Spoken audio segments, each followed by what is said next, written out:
ছয় দফা বাস্তবায়নের বঙ্গবন্ধুর যে আহ্বান, তার সঙ্গে সারা বাংলাদেশে 7ই জুন হরতাল আহ্বান করা।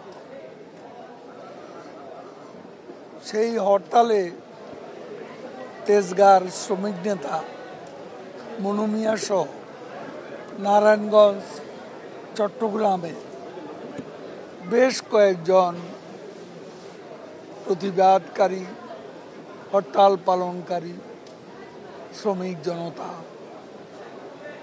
নিহত। ছয় দফাকে এক কথায় আমি বলতে পারি,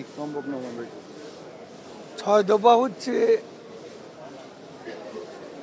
স্বাধীনতার পথে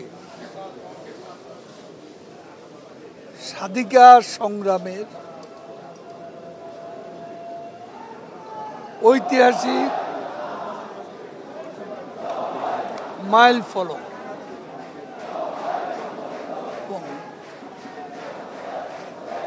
একথা স্পষ্টভাবে বলা যায় যে ছয় দফার ভিত্তিতে 11 দফা আন্দোলন শুরু করে এদেশের ছাত্র সমাজ,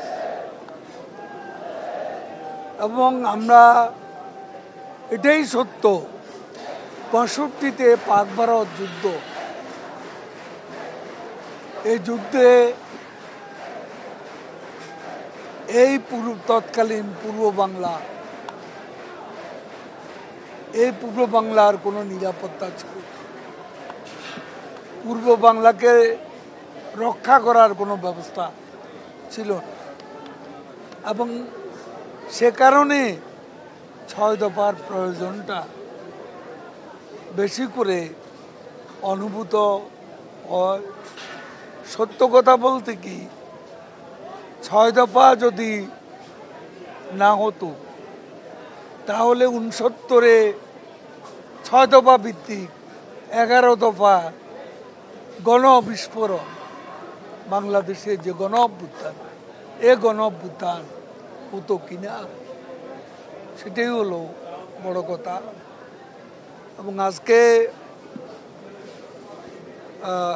আমাদের ইতিহাসে বাঁক পরিবর্তনকারী, it was a turning point in our history. স্বাধিকার সংগ্রামের চূড়ান্ত পর্যায়ে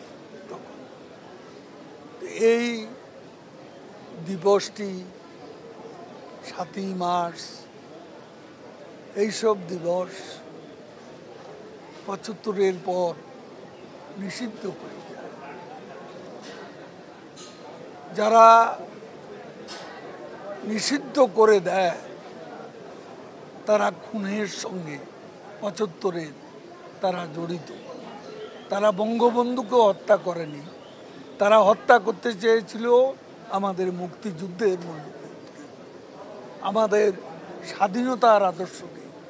সেই জন্য বঙ্গবন্ধুর সঙ্গে জয় বাংলা নির্বাসনে, 7ই মার্চ নির্বাসনে এবং 7ই জুনও নির্বাসিত হয়ে যায়।